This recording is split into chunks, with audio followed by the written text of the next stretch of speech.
Assalamualaikum warahmatullahi wabarakatuh. Perkenalkan, saya Isnawati, guru SD Negeri 013 Kebun Cina, Kecamatan Peranap, Kabupaten Indragiri Hulu, Provinsi Riau. Bapak Ibu, diawali dari diterbitkannya atau diluncurkannya kurikulum baru Februari tahun 2022, maka kita mengenal kurikulum Merdeka Mengajar. Kurikulum Merdeka Mengajar ini adalah kurikulum yang memberikan keleluasaan kepada pendidik dan peserta didik untuk menentukan cara, tujuan, dan model pembelajaran yang sesuai dengan kebutuhan, bakat, dan minat peserta didik.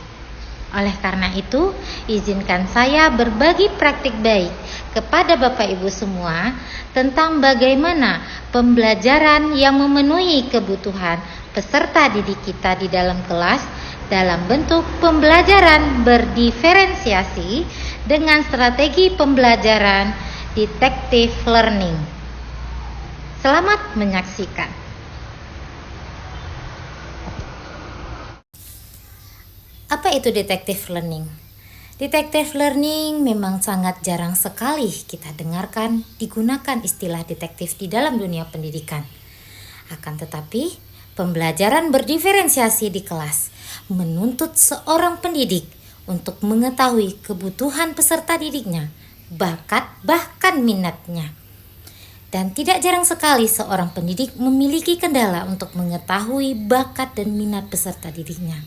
Maka sudah selayaknya seorang pendidik menjadi detektif bagi peserta didiknya untuk mengetahui fakta, kebenaran, bakat dan minat yang mereka miliki. Sehingga di dalam kelas kita dapat menciptakan pembelajaran yang berdiferensiasi.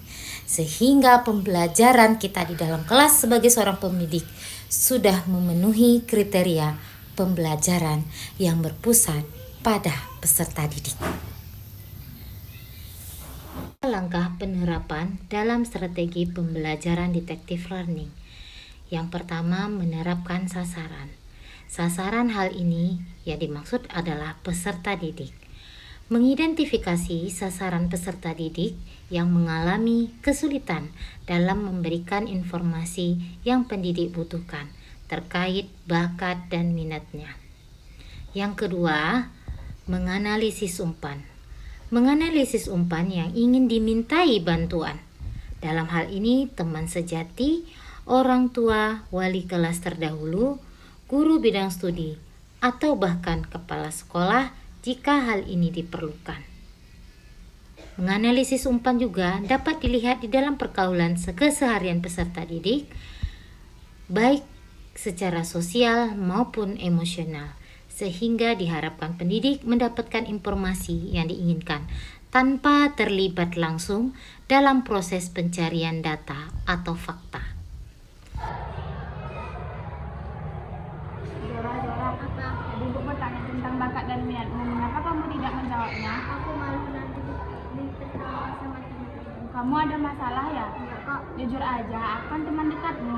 sebenarnya aku tidak mengerti bahasa Indonesia sama ibu. Maksudnya bahasa Indonesia? Iya, Oh, aku di rumah selalu sendirian, orang tua aku sibuk bekerja, jadi aku kurang perhatian. yang sabar ya Zora. Kalau gitu kita pulang yuk.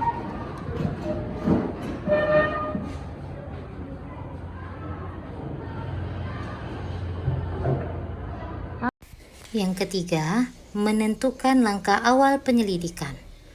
Dalam menentukan langkah awal penyelidikan, pendidik juga mempertimbangkan faktor karakteristik umpan yang akan dimintai bantuan, di antaranya mampu dipercaya dan bersedia dimintai bantuan. Yang keempat, menyusun skenario percakapan dan taktik.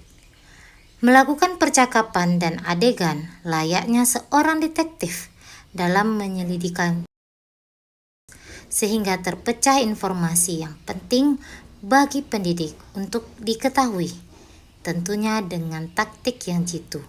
Taktik perlu juga dipahami oleh pendidik dalam upaya pencarian fakta dan informasi.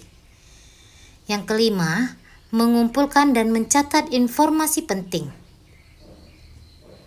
Setelah mendapatkan bantuan dari umpan yang dimintai bantuan, tentunya pendidik mengumpulkan informasi yang jelas dalam pengumpulan informasi guna tindak lanjut.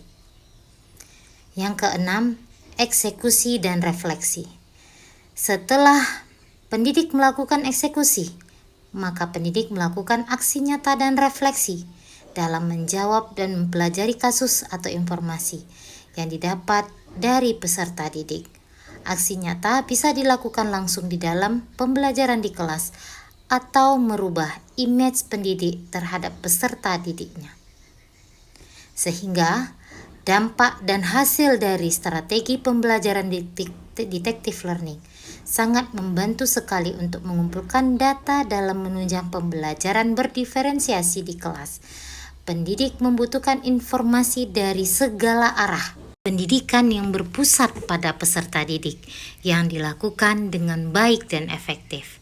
Selanjutnya, pendidik akan lebih memahami peserta didiknya, mudah dalam introspeksi diri, kekurangan dan kelebihan diri dalam merespon, sehingga diharapkan komunikasi timbal balik atau feedback yang positif dari keduanya antara pendidik dan peserta didik. Demikianlah langkah-langkah yang saya lakukan dalam strategi pembelajaran detective learning, mulai dari menetapkan sasaran, menganalisis umpan, menentukan langkah awal penyelidikan, menyusun skenario percakapan dan taktik, mengumpulkan dan mencatat informasi penting, dan terakhir, eksekusi dan refleksi. Demikianlah Bapak Guru hebat dimanapun berada. Semoga video ini dapat menginspirasi Bapak Ibu Guru semuanya, sehingga dapat memberikan bantuan kepada Bapak Ibu menentukan langkah ke depannya memenuhi kebutuhan peserta didik kita, mulai dari mengetahui bakat dan minat peserta didik kita, serta mengetahui kebutuhan peserta didik kita, sehingga pembelajaran diferensiasi yang kita lakukan di kelas dapat terlaksana dengan baik, tentunya tepat sasaran.